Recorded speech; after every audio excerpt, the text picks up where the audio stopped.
Сәлеметсіздер ме, менің көрермендерім.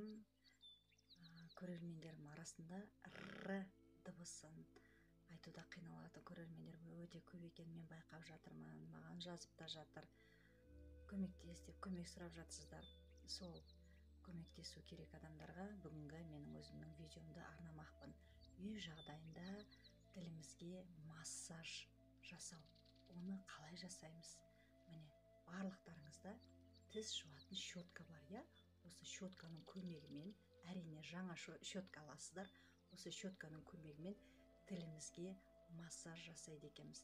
Ең бірінші массаж жасаудың алдында мынадай таза беторамалды аламыз. Содан кейін тілімізді шығарамыз да ұшынан ұстаймыз.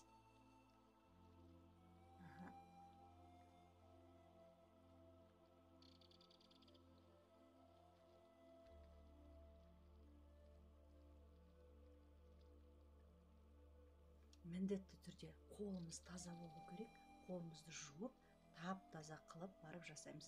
Біздің қолданатын платочогымызда, беторамалымызда таза болу керек.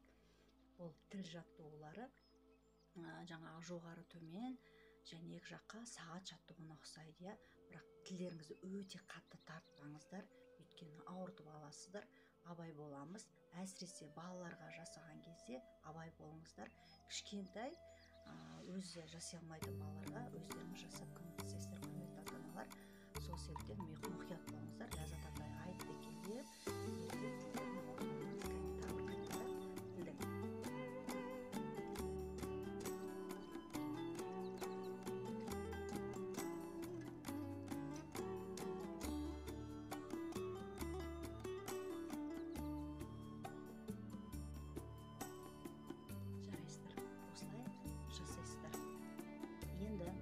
щеткамен жасайтын жаттығуға көшейік. Міне, щетканы аласыздар. Щеткаларыңыз жаңа, міндетті түрде таза болу керек.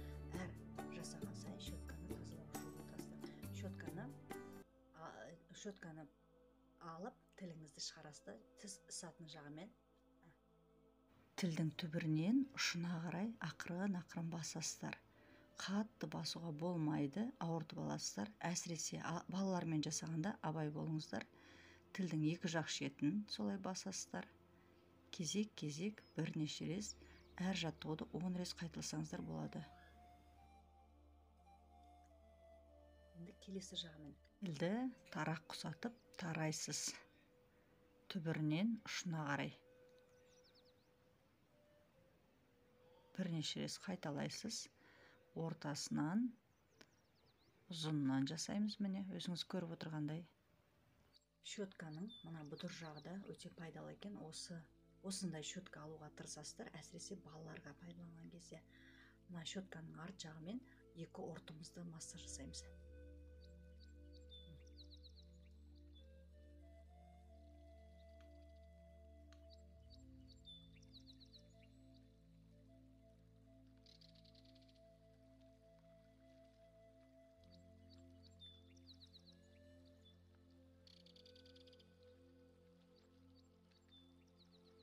Екі жаққа қарай кішкене кереміз. Өйткені қазір көп адамдар аузын қатты деп ашып сөйлемейді, анық сөйлемейді. Сол үшін де бізде тіл дыбыстарында бұзылыс болып жатыр.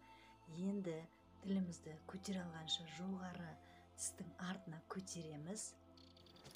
Астынан жоғары қарай тараймыз. Арт жағымен өзіңіз байқағандай, алды жағымен тарауға болмайды, өйткені тіліміздің астын ауыртып алады екенбіз. Әр жаттығу жасағанда абай болыңыздар, әсіресе балалармен. Жақсы. Енді тістің бізге щетканың екінші жақ шеті керек екен. Мына щетканың екінші жақ шетімен тілімізді жоғары көтеріп деп тұрамыз да, щеткамен астынан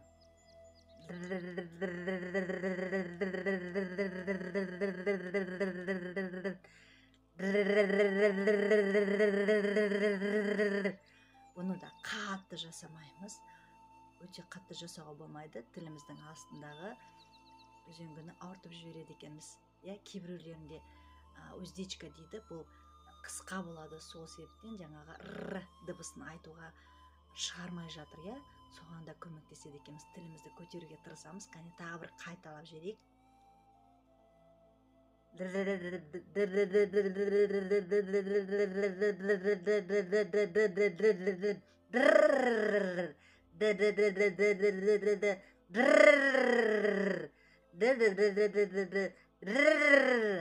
Жарайсыздар. Бұндай жаттығуды болмаса өздеріңіздің қолдарыңызды тазалап тұрып жуып, мына сұқ саусақ дейді ғой қазақта, осы сұқ саусақ арқылы да жасауымызға болады екен. Кәне қолымызды, тілімізді жоғары көтеріп д дейміз.